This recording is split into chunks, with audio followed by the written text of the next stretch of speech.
नैना,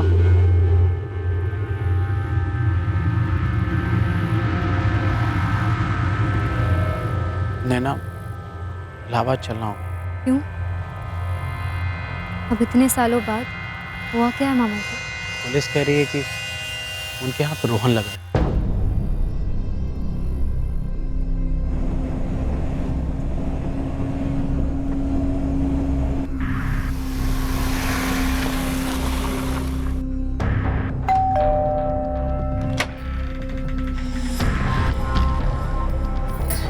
कैसी है बेटा?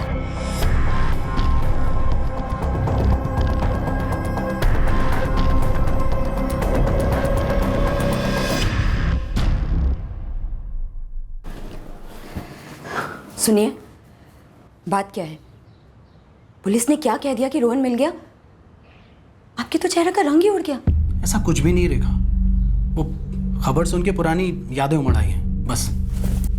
नहीं, जरूर कुछ तो बात है।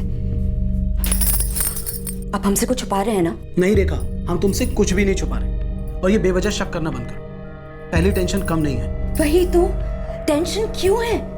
रोहन का मिलना तो खुशखबरी है ना? अब क्या बोलना है पापा?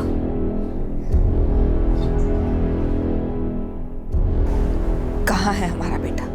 सामने लाइए उसे। मालती जी, अभी हम पूरे दावे के साथ नहीं कह सकते कि वो रोहन है या नहीं, पर इसमें आप हमारी मदद कर सकती हैं। आप लोग पहचान नहीं पाए उसे? इतना बदल गया है हमारा बेटा।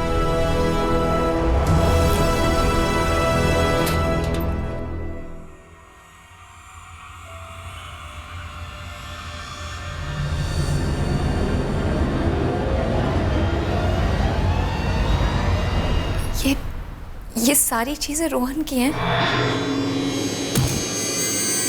लेकिन आप ये चीजें क्यों दिखा रहे हैं? रोहन कहाँ है? सबसे बड़ा शक तब उठा जब इस केस की डिटेल सामने आई कि क्यों 10 मार्च 2012 को ही रोहन ने नैना को किडनैप किया। इरादा अगर किडनैपिंग का ही था तो ये किडनैपिंग 8 या 9 मार्च को क्यों नहीं, जब नैना घर पर बिल्कुल अकेली थी, उसे किडनैप करना आसान था। तो फिर ये किडनैपिंग 10 मार्च को क्यों हुई? यही सवाल हमारी इस दूसरी थ्योरी की नींव बना। ड्रामा तो है, पर ड्रामा क्या है ये पता लगाना बाकी है। पर ड्रामे का एक हिस्सा ये जरूर कहता है कि रोहन त्रिपाठी लखनऊ से इलाहाबाद खुद नैना गुप्ता के बुलाने पर ही आया होगा। सर, अगर नैना के कहने पर रोहन इलाहाबाद आया होगा तो फिर नैना अपनी मर्जी से रोहन के साथ गई होगी। और नैना के साथ हुआ वो टॉर्चर, वो प्रेगनेंसी, और रोहन ने नैना को इतनी नाजुक हालत में ठुकरा दिया। होने को कुछ भी हो सकता है अनिल, पर मुझे पूरा शक है कि ये केस कभी किडनैपिंग का केस था ही नहीं। एक काम करो, 10 मार्च 2012 को अपने लखनऊ में जितने भी अनआइडेंटिफाइड बॉडी के केसेस हैं छांटना शुरू करो। Okay sir. रोहन त्रिपाठी अभी तक नहीं आया, लेकिन नैना गुप्ता वापस आ गई। वो इसलिए क्योंकि मेरी थ्योरी के मुताबिक रोहन त्रिपाठी कभी नैना गुप्ता के साथ गया ही नहीं हो। सर, आपकी थ्योरी है कि रोहन 10 मार्च 2012 को मारा गया होगा? अनिल, ऐसा मेरा शक है और हमें शक को दूर करना। जी, ये जो 4 दिन से आपने सब लोगों को काम पे लगाया है, तब जाके केस आता है। जो अभी तक वैसे के वैसे ही है, कोई प्रोग्रेस ही नहीं हुई है। 10 मार्च 2012 का? जी, हमें दुरानी नगर के पास रेलवे ट्रैक में एक लाश मिली थी जो टुकड़ों में थी। ये 10 मार्च 2012 सुबह की बात है। ये एक एक्सीडेंट का केस नहीं बल्कि एक मर्डर है। विक्टिम को स्ट्रैंगुलेट करके मारा गया है। मतलब विक्टिम को मारने के बाद रेलवे ट्रैक पर फेंका गया ताकि ये एक्सीडेंट या सुसाइड केस लगे? जी हाँ, शायद बॉडी के ऊपर से ट्रेन के गुजर जाने की वजह से विक्टिम का पूरा चेहरा डैमेज हो गया। टाइम ऑफ डेथ क्या है? लगभग 24 घंटे, I mean 9 मार्च। एज क्या होगी विक्टिम की? लगभग 20 से 25 साल के बीच। चूंकि खतना नहीं हुआ है तो मोस्ट प्रोबेबली नॉन मुस्लिम। सिवाय ब्रेसलेट और लॉकेट के हमारे पास कोई और आइडेंटिफाइंग सुराग नहीं था। बॉडी एक हफ्ते तक अनक्लेम्ड रही थी और कोई मिसिंग कंप्लेंट भी मैच नहीं हो रही थी। हमने दर्जनों लोगों को शिनाख्त के लिए बुलाया और अखबार में इश्तिहार भी दिए। और फाइनली आपने अंतिम संस्कार कर दिए? हमने विक्टिम के कपड़े और लॉकेट वगैरह स्टोर में महफूज रखे हैं, जस्ट इन केस। सर, मार्च 2012 के सारे केसेस में से ये केस हमारे केस के सबसे ज़्यादा नज़दीक है। 10 मार्च 2012 को दुरानी नगर रेलवे ट्रैक के पास ये लाश मिली थी। सर, ये खबर आपकी थ्योरी को फुली सपोर्ट करती है। ये रोहन नहीं होगा। अब चूंकि रोहन लखनऊ से था, इसलिए रोहन की माँ को, उसके कजन को या बहनोई को यहाँ इलाहाबाद में शिनाख्त के लिए बुलाया नहीं गया। और ऊपर से नैना गुप्ता का किडनैपिंग केस दर्ज कराया गया, उसे विक्टिम करार दिया गया, जबकि असली विक्टिम ये लड़का रोहन त्रिपाठी होगा। जिसे किडनैपर करार दिया गया। क्योंकि यहाँ की और लखनऊ की टीम्स पूरे जोश के साथ रोहन को किडनैपर मान रहे थे। इस लाश की डिटेल्स उनके सामने आई भी हो तो भी 2 और 2 4 नहीं हो पाया होगा, किसी को खनका तक नहीं होगा। लेकिन सवाल यह है कि अगर रोहन त्रिपाठी 9 मार्च 2012 को मारा गया तो फिर ये किडनैपिंग की थ्योरी कैसे बनी, किसने बनाई और क्यों? मालती जी, अगर ये टी शर्ट, जीन्स और ब्रेसलेट रोहन का है तो आई एम सॉरी, रोहन अब इस दुनिया में नहीं है।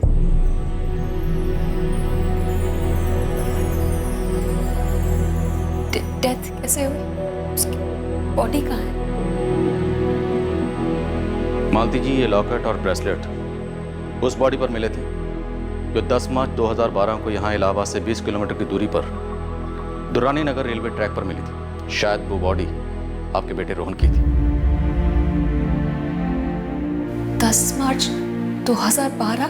जी, पर पोस्टमार्टम की रिपोर्ट के हिसाब से मौत 9 मार्च 2012 को ही हो चुकी थी।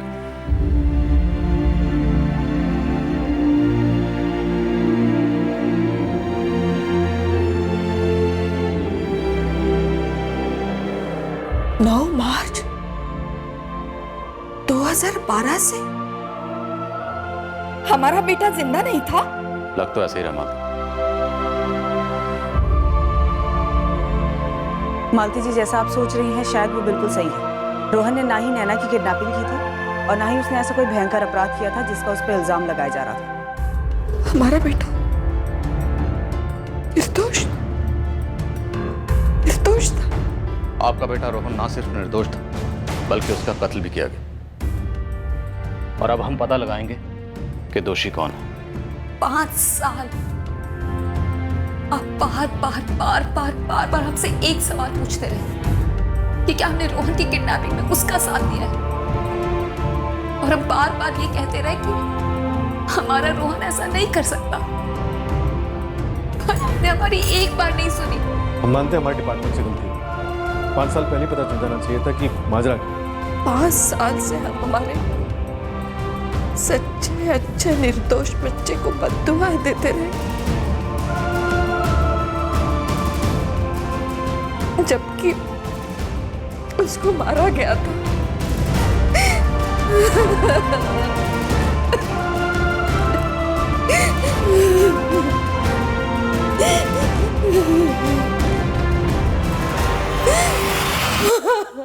सर, नैना?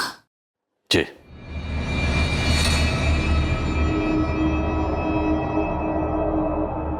क्या हुआ मम्मी? आंचल, अर्पिता का फोन था इलाहाबाद से, पुलिस थाने से।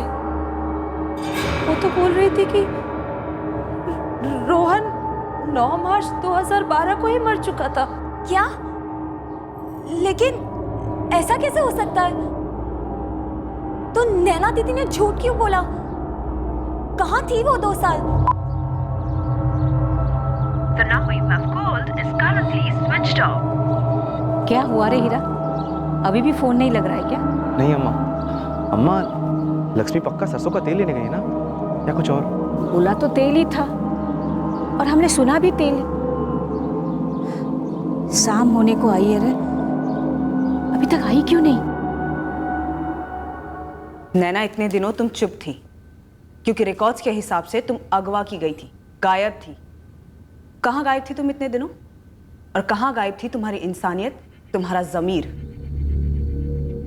शकुनी मामा उर्फ सूर्य मामा, इस 5 वर्षीय योजना की पूरी डिटेल एक के बाद एक बकते रहो, वरना इतना याद रखना, शकुनी तो सिर्फ पैर से विकलांग था।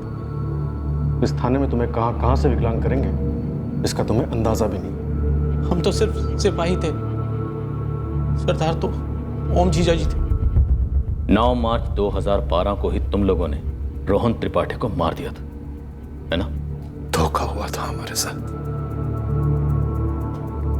हमारी अपनी बेटी ने हमारे साथ धोखा किया। उसने हमसे वादा किया था कि वो रोहन से कभी नहीं मिलेगी। हमारा प्यार दिन ब दिन बढ़ता गया। लोगों को पता लगने के बाद भी हम मिलते थे, मगर चुपके से। लेकिन फोन पर कभी बात नहीं करते थे। पापा के साथ बदतमीजी से बात की तुमने? हाँ, बाद में बहुत बुरा लगा। मैं कहो तो उन्हें भी फोन करके सॉरी बोल दें। यार तुम्हें उनके हाथ में फोन नहीं देना चाहिए। आंचल ने देख लिया था तुम्हारा कॉल है। हमने कहा था तुमसे कॉल मत करना, पापा नजर रखते हैं। फोन नहीं करें, मिले नहीं, मतलब जिए ही नहीं क्या? ड्रामा ना करो रोहन, हमें भी उतनी ही तकलीफ होती है, लेकिन जब तक हम दोनों एक्सेप्ट नहीं हो जाते ऐसे ही चलाना होगा। और हम एक्सेप्ट कब होंगे? जब हम दोनों थोड़े बड़े हो जाएंगे तब। तुम्हें अच्छी जॉब मिल जाए, मैं अच्छे कॉलेज में पहुंचूं।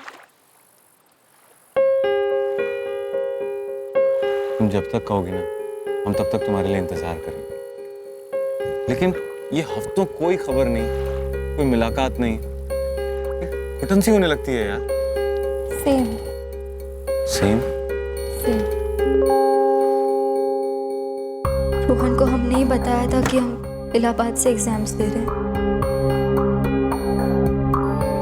सूर्य मामा तो 12 तारीख को लौटने वाले थे रेखा मामी के साथ, मगर वो 9 को ही लौटे अचानक। 7 तारीख की शाम 8 और 9 को रोहन तुम्हारे साथ था, मतलब तुम्हारे सूर्या मामा के घर पे रुका हुआ था।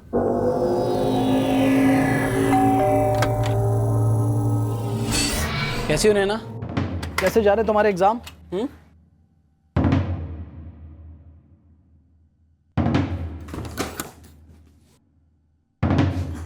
मामा जी अब तो 12 तारीख को आने वाले थे ना? मामी जी वही हैं? हाँ वो वही है। उसकी जान निकल रही थी कि तुम यहाँ अकेली हो, उसको कुछ अच्छा नहीं लग रहा था और हमारा ऑफिस का एक काम आ गया इसलिए हमें आना पड़ा। नैना क्या बात है, तुम कुछ परेशान लग रही हो? नहीं नहीं मामा जी, ऐसा कुछ नहीं है। नैना चाय, आज तुम्हारा टर्न है। नैना सुनो ना, चाय बनाओगी?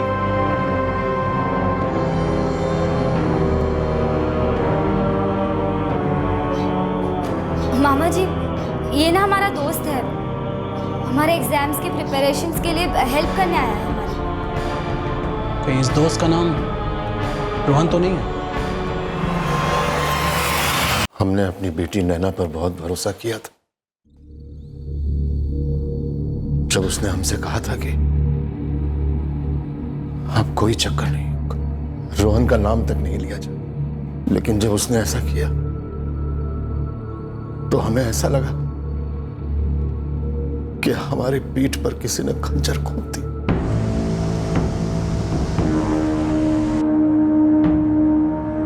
मामा जी प्लीज जाने दो रोहन को यहाँ से। चुप करके बैठी रहे, तेरे पापा लखनऊ से निकल चुके हैं यहाँ आने के लिए। मामा जी हम सच में नैना से बहुत प्यार करते हैं, हम उसके बालिग होने का वेट करेंगे। तुझे पहले ही मना किया गया था ना, माने ना? तुमने वादा किया था ना कि इस लड़के से कभी नहीं मिलोगी, तुम दोनों नहीं माने ना। अब ओम जीजा जी आ रहे हैं, वो तय करेंगे कि क्या करना है और क्या नहीं। सूर्या मामा ने हमारा और रोहन का फोन अपने पास रख लिया था। उन्होंने रोहन को अपनी माँ से भी बात नहीं करनी थी। और फिर पापा वहां पहुंच गए।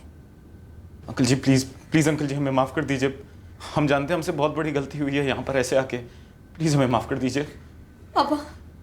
पापा गलती हमारी है, हमने ही उसको यहाँ बुलाया था। सबसे बड़ी गलती तो हमारी है, हमें लगा तुम हमारी इज्जत करती हो, प्यार करती हो तुम। हम आपसे प्यार करते हैं पापा, इज्जत करते हैं हम आपकी।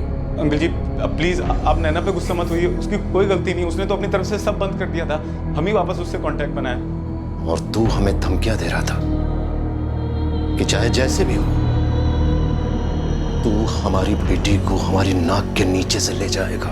गलती से हमारे मुंह से निकल गया था, हम बिल्कुल भी ऐसे नहीं है। जब तक आप लोगों की रजामंदी नहीं होगी हम कभी कुछ नहीं करेंगे, प्रॉमिस। पापा प्लीज माफ कर दीजिए, आई प्रॉमिस हम रोहन से दोबारा कभी नहीं मिलेंगे पापा प्लीज। अंकल जी जब तक आप लोग अग्री नहीं है हम भी नहीं मिलेंगे, ना फोन ना कुछ। अब आप जब फोन करके हमें खुद बुलाएंगे नैना शादी के लिए रेडी है, हम तभी मिलेंगे।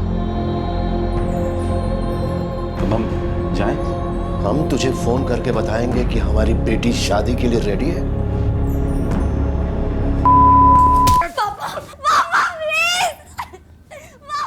रोहन हमारे सामने ही मारा गया मैडम, पापा ने हमारे सामने ही उसे, हम कितना रोए, हमने उनसे कितनी बार कहा मत कीजिए मत कीजिए, मगर पापा ने हमारी एक नहीं सुनी।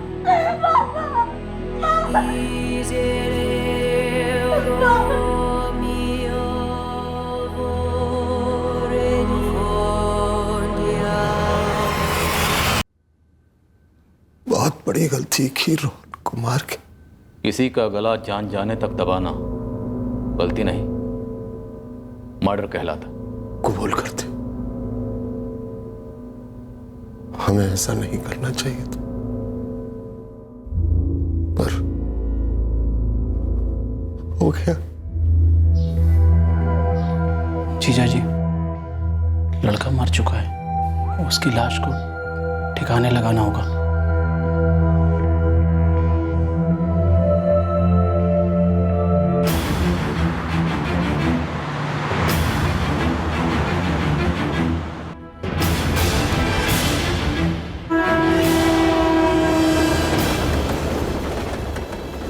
गाड़ी हमने एक ट्रैवल एजेंसी से मंगवाई थी। रोहन की लाश तुम लोगों ने दुरानी नगर रेलवे ट्रैक के पास छोड़ दी थी ना? एग्जैक्ट जगह तो याद नहीं, पर हाँ, उसकी लाश को लेकर निकल गए थे ठिकाने लगाने के लिए।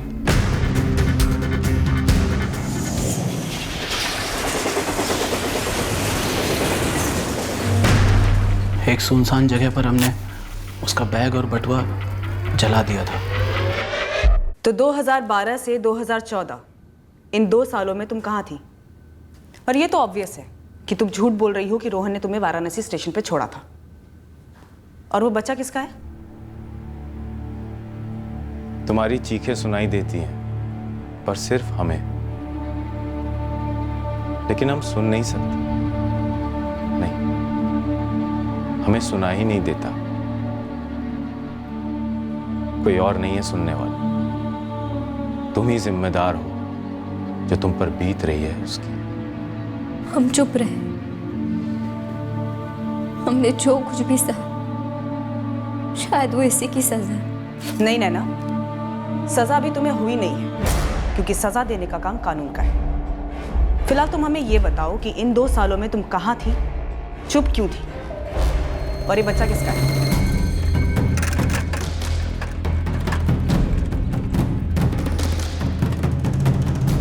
अरे हीरा, कैसे हो? नमस्ते मीना जी। नमस्ते। वो लक्ष्मी आई थी क्या यहाँ? नहीं तो, बात क्या है? सुबह घर से निकली थी, कहकर गई कि सरसों का तेल लेने जा रही हूँ, लेकिन तब से लौटी नहीं है। सुबह से लेकर अब तक नहीं आई, तो जरूर कोई गंभीर बात है हीरा। मीना जी, हमें तो समझ में नहीं आ रहा है, करे तो क्या करे। ये जो कैरेक्टर है हीरा कनौजिया, आपने कहा वो जानता था कि इन 2 सालों में नैना कहाँ थी। क्या वो दोहरी जिंदगी जी रही थी? जाहिर है कि नैना ही लक्ष्मी थी, हीरा की पत्नी, जो गायब हो गई थी। ओम प्रकाश ने आक्रोश में आकर रोहन का कत्ल कर दिया, अपने आप में सबसे बड़ा जुर्म कर दिया। और फिर इस जुर्म को छुपाने के लिए ओम प्रकाश और उसके साले सूर्य जायसवाल ने ऐसी ऐसी हदें पार कर दी जिनके बारे में जानकर हमारी रूह कांप उठी। जुर्म के इस एक तीर से वाकई में कई शिकार हुए थे। जीजा जी,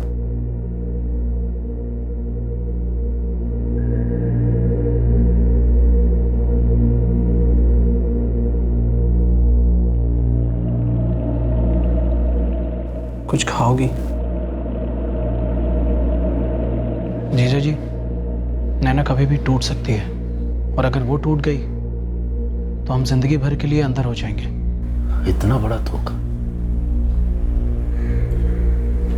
नैना ने क्यों किया हमारे साथ? क्या गलती थी हमारी? बस अब देखो, गलती से गलत काम कर बैठी।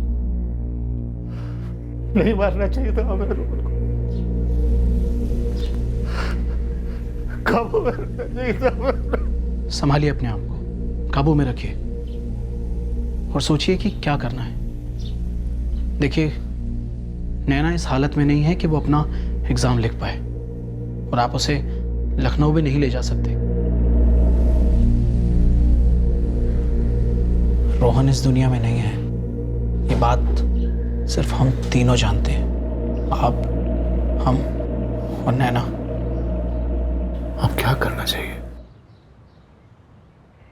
जो हो गया वो बदला नहीं जा सकता। सुन रही हो ना बेटा? अगर तुम यहां रही तो बहुत जल्द रोहन की मम्मी और उसके दूसरे रिश्तेदार यहां इलाहाबाद पहुंच जाएंगे रोहन की मिसिंग कंप्लेंट लिखवाने। और तब हमारी खैर नहीं। हम और तुम्हारे सूर्या मामा तो जेल जाएंगे ही जाएंगे, साथ ही साथ तुम्हें भी जेल हो सकती है बेटा, जो हम कतई नहीं चाहते। हम तुमको यहाँ से बहुत दूर ले जाने वाले हैं, लेकिन एक बात याद रखना, कभी भी किसी को भी ये नहीं पता चलना चाहिए कि रोहन के साथ क्या हुआ था। तुम्हारा यहाँ रहना हम तीनों के लिए बहुत खतरनाक है। देखो बेटा, जो मैं अब तुमसे कहने जा रहा हूं वो आज से और अभी से सच है। यही सच तुम अपने आप से बोलोगी, और अगर जरूरत पड़ी तो बाकी दुनिया से। वो सच ये है कि रोहन यहां आया था, लेकिन तुम्हारे बुलावे पर नहीं, अपने आप से आया था। और यहां आकर उसने बंदूक की नोक पर तुम्हारा किडनैप कर लिया। अब ये मसला हमारे और तुम्हारे बीच में नहीं है,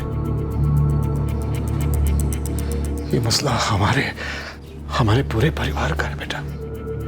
हमें एक दूसरे को बचाना है, एक दूसरे को फिसलने से, एक दूसरे को फंसने से बचाना है बेटा।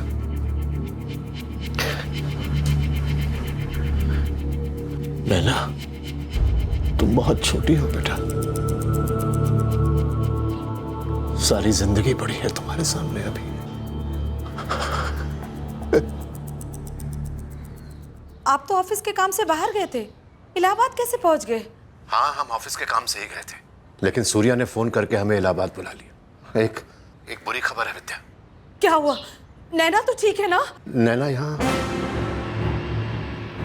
है ही नहीं। क्या हुआ उसे? कहीं वो? हाँ वही। जाओ उसके घर जाओ और पूछो उस कमीने की मां से कि क्या वो इलाहाबाद आया है। पूछो उससे, वो कमीना यही इलाहाबाद में था। ये सब उसी का क्या कराया है? किडनैप कर लिया उसने हमारी बच्ची, बर्बाद कर दी हमारी बच्ची की जिंदगी।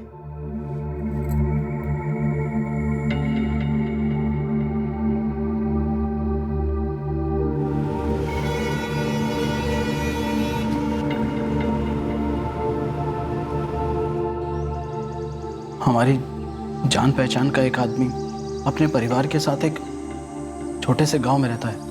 हम नैना को वहीं ले गए थे। ये सब उसी दिन हुआ, 10 मार्च 2012 को? जी। कौन से गांव लेकर गए थे? समलपुर गांव। समलपुर गांव जो यहाँ से वाराणसी के रास्ते में पड़ता है, कुछ 40 किलोमीटर दूर, वही समलपुर ना? जी वही। तो उसी दिन तुम नैना को समलपुर गांव छोड़ने के बाद वापस यहाँ इलाहाबाद आए और ओम प्रकाश के साथ इसी थाने में रोहन के खिलाफ किडनैपिंग की रिपोर्ट लिखवाई। नैना और रोहन के फोन? समलपुर के लिए निकलने से पहले हमने नैना और रोहन के फ़ोन स्विच ऑफ कर दिए थे। उसके बाद दोनों के फ़ोन तोड़ के फेंक दिए थे। तो पूरे 2 साल 2012 से लेकर 2014 तक नैना इस समलपुर गांव में थी? लक्ष्मी नाम है इसका। इसके पापा और हम बहुत अच्छे दोस्त थे। 6 महीने पहले वो और उसकी पत्नी एक ट्रेन एक्सीडेंट में मारे गए। ये इकलौती है, हमेशा गांव में ही रही है। शहर इसको रास नहीं आता। आप लोगों को ऐतराज़ ना हो तो हम इसको यहाँ रख दें। सूर्या भैया, आप ऐसा कहकर हमको काहे शर्मिंदा कर रहे हैं? हम आज जो कुछ भी हैं आप ही के बदौलत ही तो हैं। ये घर, खेत, जो भी। अगर आपने हमारा लोन नहीं करवाया होता तो हम तो सड़क पर होते। पर सूर्या भाई साहब, लक्ष्मी को हम लोग के साथ रहने में कोई दिक्कत तो नहीं होगी ना? नहीं नहीं, ये बहुत शांत स्वभाव की लड़की है, दिल की बहुत साफ़ है और बहुत कम बोलती है। घर का कोई भी ऐसा काम नहीं है जो इसको आता नहीं है। क्यों लक्ष्मी?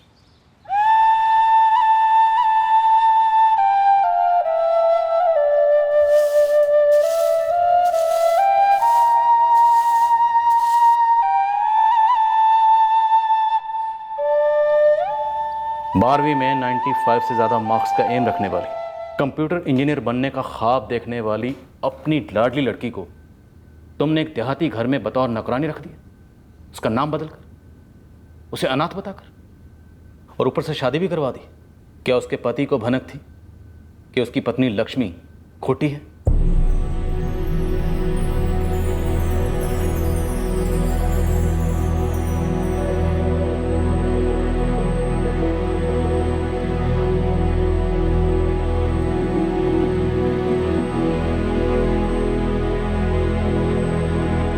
हीरा कनौजिया के साथ तुम्हारी शादी में तुम्हारे ही पापा एज अ गेस्ट शरीक हुए थे।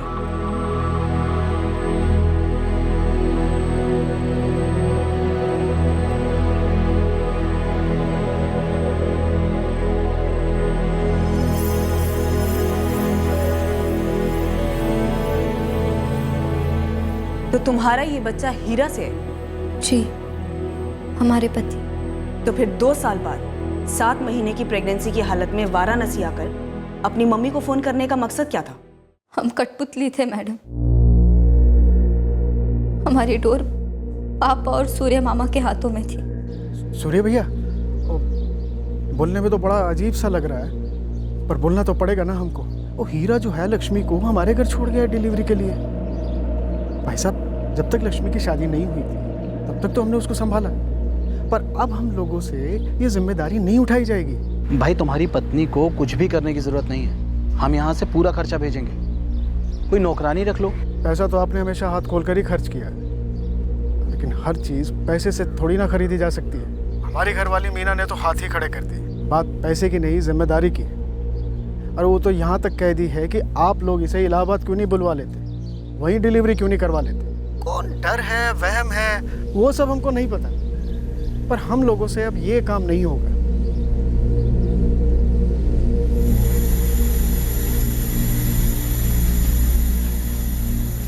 यहाँ लाए तो रेखा के कान खड़े हो जाएंगे, समझते हैं ना आप? पुलिस वालों की तरफ से अब ये केस ठंडा पड़ चुका है, लेकिन अगर नैना घर लौटती है तो उन्हें तो खबर होगी होगी। फिर सवाल रुकने से रहे। ये नया अध्याय नैना को वापस लाकर उसकी डिलीवरी करवाने के लिए रचा गया। उस एक जुर्म के बाद ड्रामा अपने आप बनता चला गया, लेकिन हमेशा यह डर रहता कि जिस दिन इस ड्रामे पर पर्दा गिरेगा हमारा पर्दाफाश हो जाएगा। नैना को वापस लाते हैं तो रोहन को भी वापस लाना होगा। एक और झूठ खड़ा करना पड़ेगा इस रोहन के बारे में। 2 साल नैना कहाँ थी, किस हाल में थी, सारी कहानी बड़ी सोच समझ के रचनी पड़ेगी।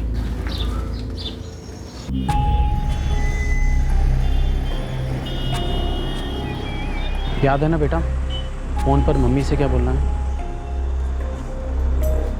हेलो बेटा, वो रहा पब्लिक फोन बूथ, और जितना समझाया है सिर्फ उतना ही बोलना।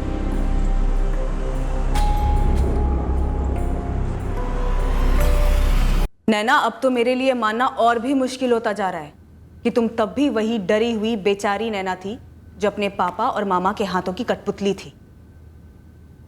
उनके कहने पर तुमने फिर एक बार 2 साल बाद रोहन के नाम इतने गंदे अत्याचारों का इल्जाम थोपा। बंदी बनाना, रेप करना, रोशनी से दूर रखना। आपको मानना मुश्किल होता होगा मैडम, मगर पापा और मामा जी ने तो हमें डराकर मना ही लिया था, ये कहकर कि रोहन के मर्डर में पुलिस हमारा भी इन्वॉल्वमेंट ढूंढेगी और हमारी पूरी जिंदगी जेल में गुजरेगी। सच कहूँ तो हमारी जिंदगी बाहर भी जेल से कम नहीं थी। हम थक चुके थे, हम रोज रोहन की याद में रोते थे। पापा का झूठ जितना हमें सताता था उतना ही रोहन का सच भी हमें सताता था। वो रोज हमसे कहता कि हम भी उतने ही जिम्मेदार हैं जितने के पापा। नैना, तुम्हारा ये प्यार काफी कमजोर रहा होगा, क्योंकि तुम्हारा रोहन मरने के बाद भी तुम्हारे अंदर के जमीर को झंझोरता था, पर नाकाम रहा। उसके मरने के 2 साल बाद भी तुमने सच बोलने की हिम्मत नहीं जुटाई। हमारा सच वही था जो पापा हमें कहते थे, और हमने वही पुलिस को भी कहा। चलो नैना, हमने ये माना कि जब रोहन का कत्ल हुआ तब तुम 17 साल की थी, नाबालिग। पर नैना, तुम 18 साल होने के सिर्फ कुछ महीने दूर थी। एक लड़के से प्यार करती थी, समझदार, पढ़ी लिखी और स्मार्ट लड़की थी। पर तुमने इस ढोंग को, इस दुखियारी बनने की गाथा को इतना लंबा किया, रोहन के 2 झूठे दोस्त खड़े किए, पुलिस को दौड़ाया और अपनी फैमिली के साथ साथ तुमने रोहन की फैमिली को भी काफी रुलाया। हमने पापा से कितनी बार कहा, ना रोए, गिड़गिड़ाए, पैर पड़े। हमने कितनी बार कहा कि हमें मम्मी और आंचल के साथ रहना है, हमें वापस से नॉर्मल जिंदगी जीनी है। प्लीज पापा, अब बहुत हो गया, हम ये जिंदगी और नहीं जी सकते। हमें घर लौटना है पापा। घर तुम्हारा अब संबलपुर में, हीरा के पास। हम एक जीते जागते झूठ है, हम लक्ष्मी नहीं नैना है। अगर तुम फिर से नैना बनोगी तो वहां संबलपुर में लक्ष्मी की खोज शुरू हो जाएगी, जो सबसे पहले तुम्हारे मामा और उसके बाद हम तक पुलिस को लेकर आ जाएगी। हम अभी ऐसा कुछ नहीं कर सकते। बस तुम थोड़े दिन तक सब्र करो, उसके बाद हम तुम्हारा डिवोर्स करवा देंगे हीरा के साथ। हमारी बहादुर बच्ची, बेटा तुमने इतना सब कुछ किया है अभी तक, अपने मामा, हमारी और खुद की जान बचाने के लिए। हम तुमसे वादा करते हैं बेटा कि ये जो भी 2-2.5 साल गुजरे हैं ना, ये तुम्हें एकदम बुरे सपने की तरह लगेंगे, क्योंकि तुम जिस नई जिंदगी की तरफ लौट के आओगी वो एकदम पहले जैसी होगी, एकदम नॉर्मल जिंदगी। नॉर्मल जिंदगी? तुम्हें वाकई यकीन था कि इतना घिनौना जुर्म करने के बाद तुम अपनी और अपनी बेटी की जिंदगी को नॉर्मल बना लो? इतना भरोसा था कि पुलिस तुम तक कभी नहीं पहुंच पाएगी? एक भी दिन ऐसा नहीं जाता जब हम अपने किए पर पछताते नहीं,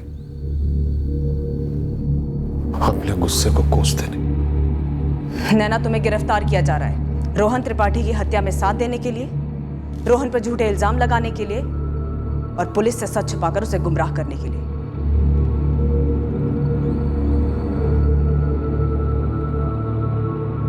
इससे तो अच्छा हमें भी मार डालते पापा, रोहन के साथ हमें भी मार डालते। रोहन हमारी स्टडीज पूरी होने तक वेट करने के लिए तैयार था। वो पढ़ा लिखा था, डिसेंट था, अच्छा था। ऐसे भी क्या गलती थी हमारे प्यार में पापा? अब तो इतनी स्मार्ट और इंटेलिजेंट थी, आपने कैसे ये सब के लिए हाँ कह दिया? पापा और मामा आपको डरा रहे थे, मम्मी को बता देती, पुलिस को बता देती। पता नहीं हम कैसे इतने बेजान बन गए कि सच और झूठ, सही और गलत की सारी लकीरें मिट गई हमारे दिमाग से। हम अपने आप को माफ नहीं कर पा रहे थे आंचल,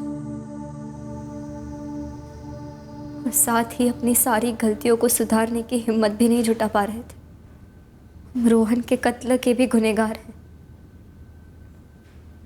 खूनी हैं हम। आपके पास तो कई मौके थे सच बोलने के, लेकिन फिर भी आपने सब कुछ ऐसे ही चलते रहने दिया। आपको रत्ती भर भी फर्क नहीं पड़ा कि मम्मी, हम, मालती आंटी, अर्पिता दीदी, आशीष भैया, हम सब पर क्या बीत रही थी। क्या हम आपको पहचानते हैं? हमने कैसे मान लिया कि आप जो फैसला करेंगे हम तीनों के लिए सबसे अच्छा होता है? अब क्या करें हम? रोए या हंसे अपनी तकदीर पर? 5 साल हम तड़पते रहे अपनी बच्ची के लिए, और अब टस से मस नहीं हुए, एक झूठा मुखौटा पहनकर जमे खड़े रहे। और आज जब बेनकाब हुए तो पता चला वो लड़का तो एकदम निर्दोष था, जिसे हम हमेशा अपना दुश्मन मानते रहे। असली दुश्मन तो आप। रोहन इतने साल घर नहीं लौटा, ना कांटेक्ट हुआ हमसे, और हम बस यही कहते रहे कि रोहन किसी को किडनैप नहीं कर सकता। लेकिन हम में से किसी ने ये कैसे नहीं सोचा कि उसका मर्डर हुआ हो सकता है। हमने रोहन पर भरोसा करना छोड़ दिया, खुद पर भरोसा करना छोड़ दिया आशीष। हम भी तो रोहन को ही गुनहगार मान रहे थे। मानता हूं जिस वक्त ये हुआ उस वक्त नैना छोटी थी, माइनर थी।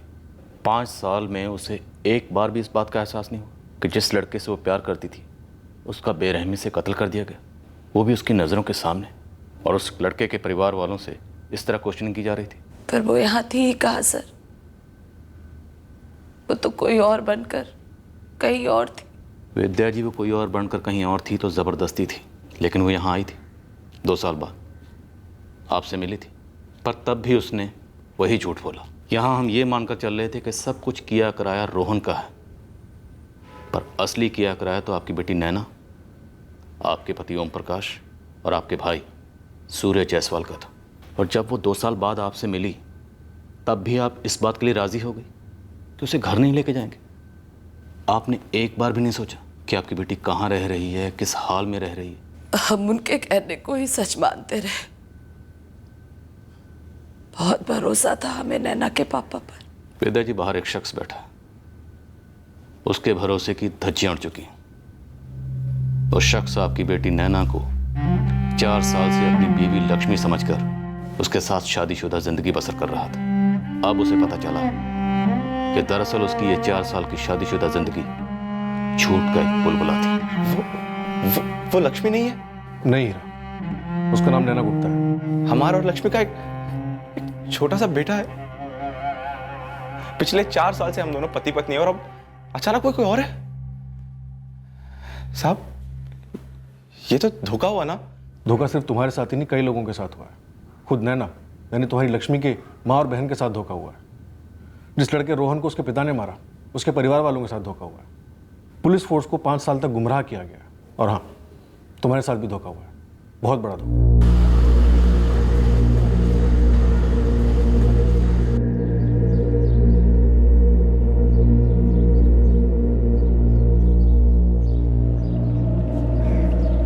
हमारी समझ में ये नहीं आ रहा विद्या जी कि हमारे जवान बेटे के जाने का शोक मनाएं हम, या फिर इस बात का शुक्र मनाएं कि वो हैवान नहीं था। पता नहीं हमें किस मुंह से माफी मांगे हम आपसे।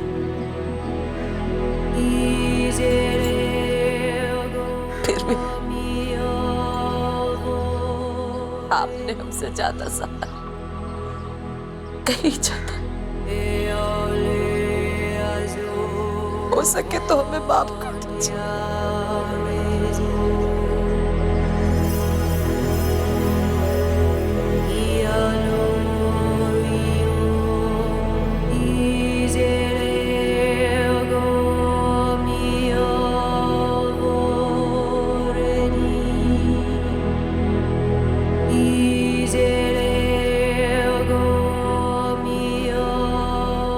रोहन का मर्डर और उसे छुपाने के चक्कर में बना झूठों का कारवां कई जिंदगियों के सीनों पर से गुजरा। ये लोग पूरे 5 लंबे सालों तक झूठ को सच मानकर जीते रहे, और जब सच का पता चला जिंदगी पहले से भी ज्यादा बदतर हो गई।